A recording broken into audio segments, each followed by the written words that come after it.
आउज़ बिल्लाहि मिनश शैतानिर रजीम बिस्मिल्लाहिर रहमानिर रहीम।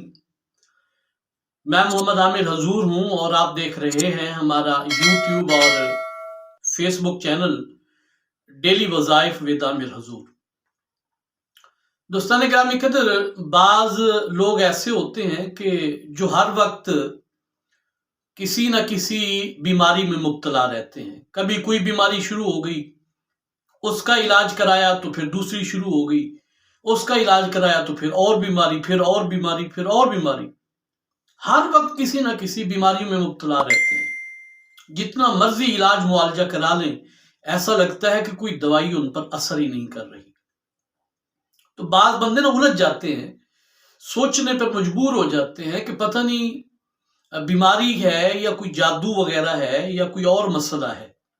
तो आज की इस वीडियो में आपको एक इंतहाई आसान वजीफा कुरान पाक का बताने लगा हूं कि अगर आप या आपके रिश्तेदारों में या आपकी फैमिली में, दोस्त अहबाब में कोई भी ऐसा फर्द मौजूद है, खवातीन व हज़रात, कि जिनको हर वक्त कोई ना कोई बीमारी लगी रहती है और इलाज मुआवजा उन पर असर नहीं कर रहा, तो आप मेरा ये वजीफा करें। छोटा सा वजीफा, इससे क्या होगा आपको पता लग जाएगा कि आया उस मरीज पर जिन्नात, आसेब वगैरह का साया है, उस पर कोई जादू हुआ है, किसी ने तावीज़ात करा रखे हैं, या फिर वो कुदरती तौर पर किसी बीमारी का शिकार है। तो इससे बंदे का दिमाग जो है ना वो क्लियर हो जाता है, फिर बंदे को जो मालूम हो बंदा उसके इलाज के लिए चल पड़ता है। तो आज की वीडियो में मैं आपको ये बताने लगा हूं। वीडियो शुरू करने से पहले दोस्तों की खिदमत में गुजारिश है कि मेरे चैनल को सब्सक्राइब करें, वीडियो अच्छी लगे लाइक और कमेंट करें, और सबसे जरूरी बात, इस वीडियो को शेयर जरूर कीजिएगा, क्योंकि आपके एक शेयर की वजह से बहुत सारे लोगों का फायदा हो जाएगा। तो आइए वीडियो का वजीफे का बाकायदा आगाज करते हैं। जिस भी इंसान के साथ ये मर्ज लाहिक हो कि हर वक्त वो किसी बीमारी में मुब्तला रहता है, तो आपने ये करना है कि उसके जिस्म पर लगा हुआ, उसके इस्तेमाल शुदा कोई भी कपड़ा ले ले, और ये याद रखिएगा कि कम से कम 24 घंटे तक वो कपड़ा उस मरीज के जिस्म के साथ टच रहा हो। शलवार हो, कमीज हो, या खवातीन का दुपट्टा वगैरह हो, 24 घंटे उनके जिस्म के साथ जो कपड़ा रहा हो, आपने वो कपड़ा ले लेना है। कपड़ा लेने के बाद आपने उस कपड़े को नाप लेना है। लंबाई भी नापनी है और चौड़ाई भी नापनी है। आपने लंबाई चौड़ाई नापने के बाद एक जगह आपने लिख लेना है। फिर उसके बाद आपने एक वजीफा करना है। वजीफा क्या करना है?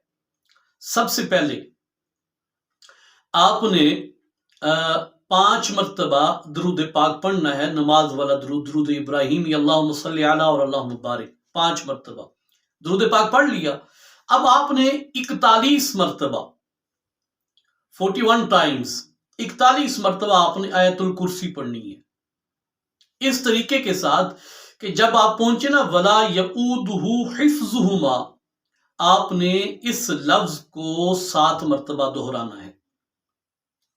41 मरतबा आयतुल कुर्सी पढ़े और फिर आखिर पे आपने फिर 5 मरतबा अव्वल दुरूद शरीफ और 5 मरतबा आखिर में दुरूद शरीफ। आपका ये एक चक्कर मुकम्मल हो गया। आपने वो जो कपड़ा नाप के रखा हुआ है, आपने उस कपड़े पर दम कर देना है, फूंक लगा देनी है, और इसी तरह आपने 5 चक्कर मुकम्मल करने हैं।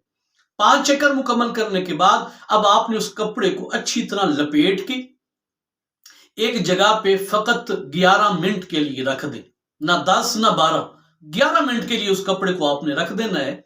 जब 11 मिनट पूरे हो जाएं तो अब उस कपड़े को लेके दोबारा नापिए। अगर तो उस कपड़े की नाप, लंबाई और चौड़ाई जो आपने पहले की थी उससे बढ़ जाए तो आप समझ लीजिए कि इस पर जिन्नात वगैरह का जो है ना असर है। अगर कपड़ा उससे कम हो जाए तो फिर समझ लें कि इस पर जादू हुआ है।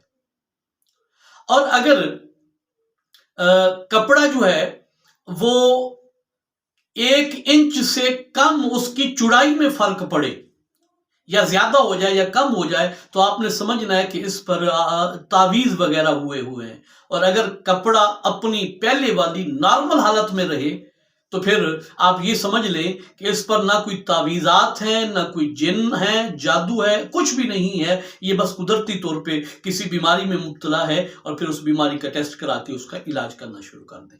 آپ کو کتنا شاندار طریقہ بتا دیا. آپ کو پتہ لگ جائے گا کہ اس پر جنات کا سایہ ہے، اس پر جادو ہوا ہے، یا اس پر کوئی تعویذات وغیرہ ہوئے ہیں. تو آپ میرا یہ آزمودہ ہے، میں نے کئی لوگوں کو یہ کرایا ہوا ہے. آپ یہ کر کے دیکھیے انشاءاللہ العالمین آپ کے بہت زیادہ یہ فائدہ مند چیز ہے. امید کرتا ہوں آج کی ویڈیو آپ کو پسند آئی ہوگی. اپنی ایسے آگاہ کیجیے گا، اپنا ڈھیر سارا خیال رکھیے گا. بہت جلد دوبارہ ملیں گے، تب تک کے لیے اجازت دیجیے. السلام علیکم ورحمۃ اللہ وبرکاتہ.